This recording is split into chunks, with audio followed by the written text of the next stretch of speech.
It's been nothing short of amazing, and all agencies involved will be needing every bit of that moving forward as we have a long road ahead of us. With that, I would like to turn the podium over to Union President Gabe Eert with Local 710.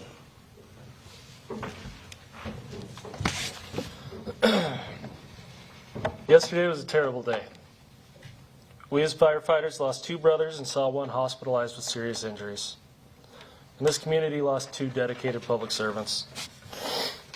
The outpourings of support from this community has been incredible, and the amount of food, cards, offers for help, everything is truly appreciated. For those who want to donate, you can donate with either the Red and Blue Foundation, the Jeff Welch Memorial Foundation, and there are also accounts set up for all 3 families and then the 3 families individually that can be accessed through First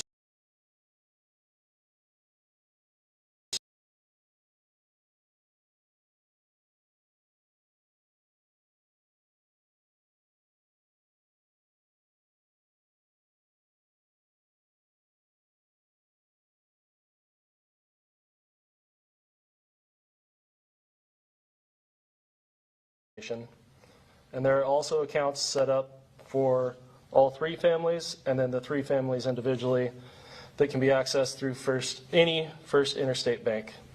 These will all be linked to on our social medias in the following hours. In the meantime, we'd ask that you allow the families the peace that they deserve so that they can mourn their losses. And these men were dedicated firefighters. They were dedicated to their community. Speaking to Tisdale, speaking to Morrison, these guys were hard workers. They loved their families. I just want to share a little story. 2 weeks ago, my last memory with John, I had the opportunity to work with him as he worked back on my shift as a battalion chief. We had kind of a rare moment with a lull at the station, and we went out onto the back patio and we smoked cigars and we talked with each other, and we talked about being better fathers, we talked about being better leaders, we talked about being better firefighters. And I just want to say I am so incredibly grateful that that gets to be my last memory with him. So if there's anything you guys take away from this, I want you to know these were dedicated men, and they were dedicated to this community. Thank you very much.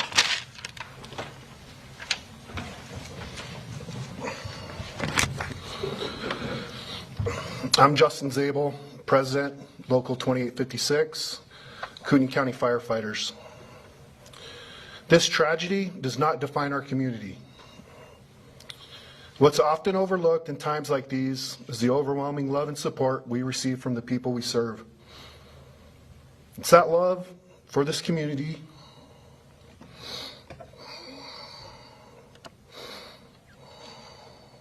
that inspired Brother Morrison and Brother Hartwood to answer the call in service to their families, their Union brothers and sisters, and the place they called home. They made the ultimate sacrifice in that service. The men and women of Local 710 and Local 2856 will continue to answer that call because it's who we are. And it's how we honor the memory of our brothers who gave their lives doing the job they loved in service to others. Thank you.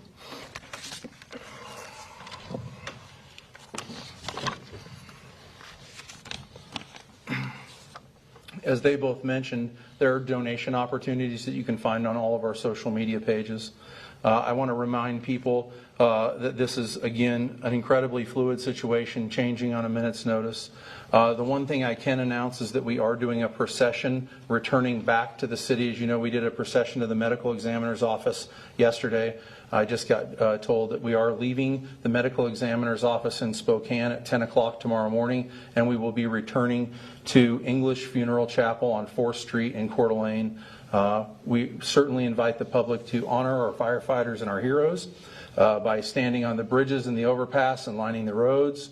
we would absolutely appreciate the support. Please again know that our firefighters and our staff and our chiefs and our commissioners and our elected officials truly appreciate and feel the love that our community is sending to us right now. With that, I'm going to ask Mayor Woody McEvers to come up and say a few words.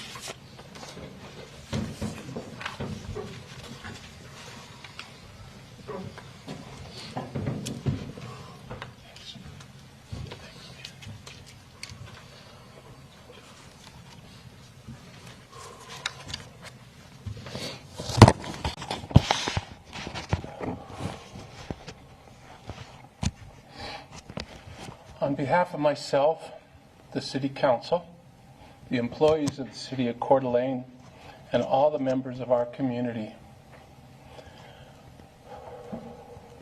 I want to begin by offering my deepest sympathy to the families of those tragically killed and injured yesterday in the line of duty. What they are going through is incredibly hard and heart-wrenching. And I want them to know that we're thinking of them. I also pledge that we'll stand with them in the coming days and weeks and months to offer all the respect and support and I want to thank all law enforcement, fire, and emergency personnel from many, many agencies throughout the region and the federal government who work so hard and heroically to deal with an event that was so unprecedented in our community. We still are in shock and are struggling to understand why someone would target unarmed, selfless public servants. Law enforcement is continuing to investigate what happened and why. But for now, let's focus on remembering those we lost and the families left behind. Firefighters have a special place in my heart. They do what they do out of love for the job and their community. It's a difficult and dangerous job. But the danger is encountered every day is not something they would ever thought they would have to face. Face it, they did, with courage and honor. I'm proud of them. I honor them. In closing, I'm so grateful to see how everyone has rallied around the families and colleagues of these firefighters.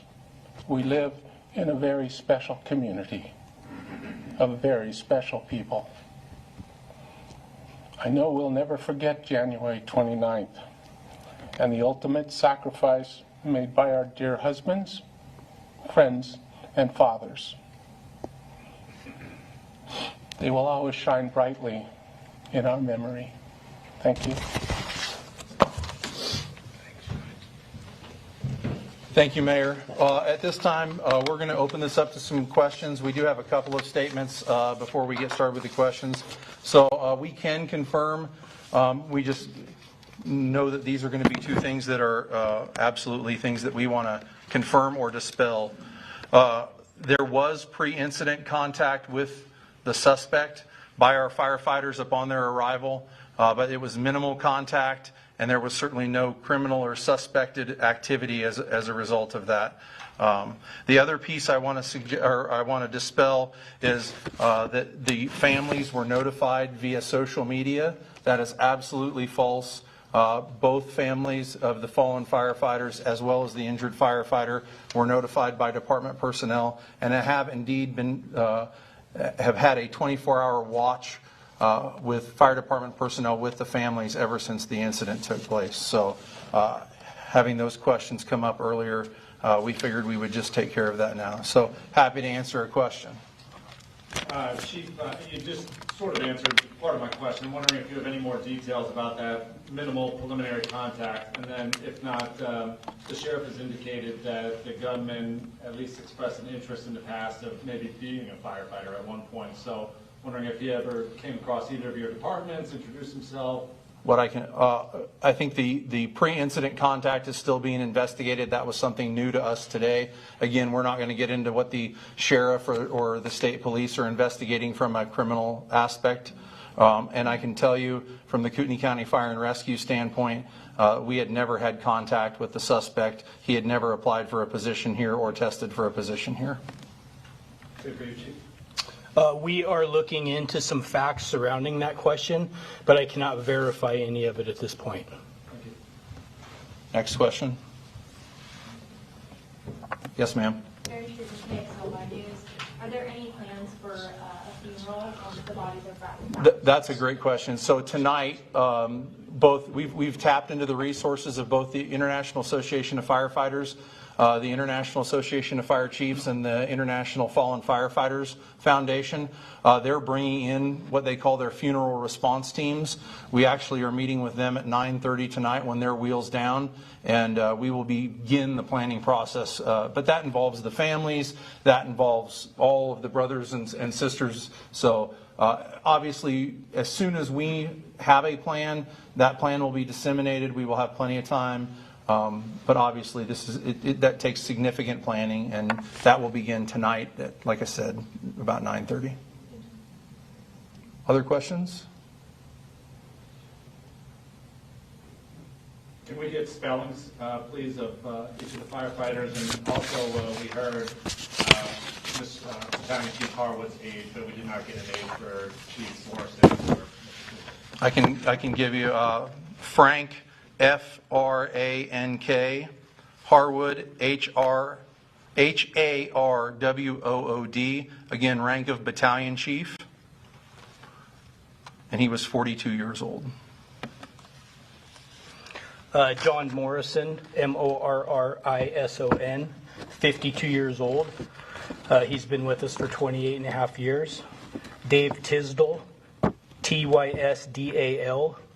He is 47 years of age, and he has been with us for 23 years at the rank of engineer. Again, later this evening, there will be graphics that are being produced right now with both of their pictures. You'll be able to find it on, I believe, both Coeur d'Alene Fire and Kootenai Fire's social media pages, as well as Local 710 and Local 2856's pages. Yes, sir. I just had a quick question. Most of the firefighters that responded were urban wildland firefighters, or city fire department, or county?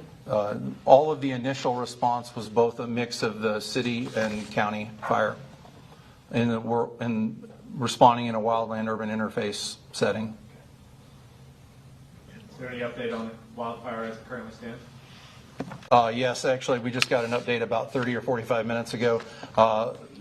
The fire is reasonably contained. They've stopped significant forward progress, but they're still working on it, and that all belongs under the jurisdiction of the Idaho Department of Lands now. I said also Northern Lakes. And we want to also thank our partners, Northern Lakes Fire Protection District. They were instrumental in both the firefight as well as the removal of patients and transporting patients yesterday under obviously extreme and duress conditions. Other questions? Yes, sir. I'm just wondering how this changes how you go forward and how you handle responding to fires any differently? I think at this point, I think we're going to obviously do a deep dive into what happened. The incident is still unfolding. We're finding things out hour by hour at this point. There will be a time for us to reflect on the incident. There will be a time for us to be able to evaluate our policies and our procedures and whether or not, should we have had more people on the initial attack. It's really impossible to say at this time. What I can commit to you is obviously we will do a deep dive, and I think we will do that together. We're partner agencies. We respond together every day. On this unfortunately was another routine call until it wasn't. And so our focus right now is obviously the families of the fallen and the injured. Our fire department families in making sure we heal through this, and then we can begin the dissection of what happened. And some of that is going to be with our law enforcement partners once they get a much better picture of truly what unfolded and why it unfolded. On the human side, it's natural. I think immediately after this happened, everybody's going to have a heightened self-awareness level now rolling out the door. There's nothing we're going to do about that. That's just a natural response to this. This wasn't a event that we trained for. We train every day for high risk, low frequency events that are dangerous in our profession, but we never imagined that we would be ambushed responding to a wildland incident at a command post. And so, now that heightened awareness is just a natural response to this every time we go out the door. I again would use that as an opportunity to thank our law enforcement partners, and I would just advise our community, you may see this over the next few days, our law enforcement partners have stepped up and guaranteed a response to every call we go on, whether it would be a typical call that law enforcement went on. I think that gives our brothers and sisters in law enforcement an ease that they're there on the front side. It certainly gives our firefighters an ease as we're responding, and we were glad that was an offer they made to us, both, Coeur d'Alene City Police Department, Kootenai County Sheriff's Department, Post Falls Police Department, and ISP have all stepped up and said, we will absolutely go to every call you go on. So again, as Chief Grife said, that certain peace of mind, I don't know that we're ever going to be able to guarantee people's peace of mind, at least for a while after an incident like this, but we are taking every measure we can to ensure safety of our responders. Other questions? Yes, sir. The sheriff alluded in his press conference to the fact that there may still be evidence at the fire scene. Does that affect how you're fighting the fire? We're working in coordination. I know. So I want to be clear again. We handed the fire off to IDL yesterday when they arrived, and obviously the other incident unfolded. So neither of our agencies is involved at this point. I know that the state fire marshal's office is working with the detectives to work through the scene and process, be able to put the fire out as well as process evidence as they come across it. Chief mentioned you'd never be prepared for something like this, but in listening to the national broadcast today and talking to different experts, this is unheard of, it seems like. Have you ever heard of anything like this ever? Yeah, there have been a couple of cases of this, but certainly it's, as Chief Grife said, it's low frequency, high acuity. It's, and again, I want to be clear, we've been asked this a lot today, is, well, do you train for active shooters? And we absolutely do. We have equipment to, but this wasn't an active shooter call. The initial response was to a wildland urban interface brush fire on the side of a mountain. And so, again, we went in, we saw smoke showing, we went in like we do all the time and attacked the fire, and then unfortunately we got attacked. And as the sheriff said very well last night, the way they were attacked and ambushed, they never had a chance. Other questions? If not, we certainly appreciate everybody being here today. We appreciate, again, we want to thank our community for their amazing level of support. We want to thank our elected officials, so many of whom are here today, supporting us in this piece of things, but also just as they've been here since minute one yesterday. We feel like we have incredible support. I again want to thank our brothers and sisters at Coeur d'Alene Fire as well as the other agencies, but I feel like we're walking hand in hand with this together, and that's really important, and you as the community should know you're well protected and you're well taken care of. So thank you again for being here today.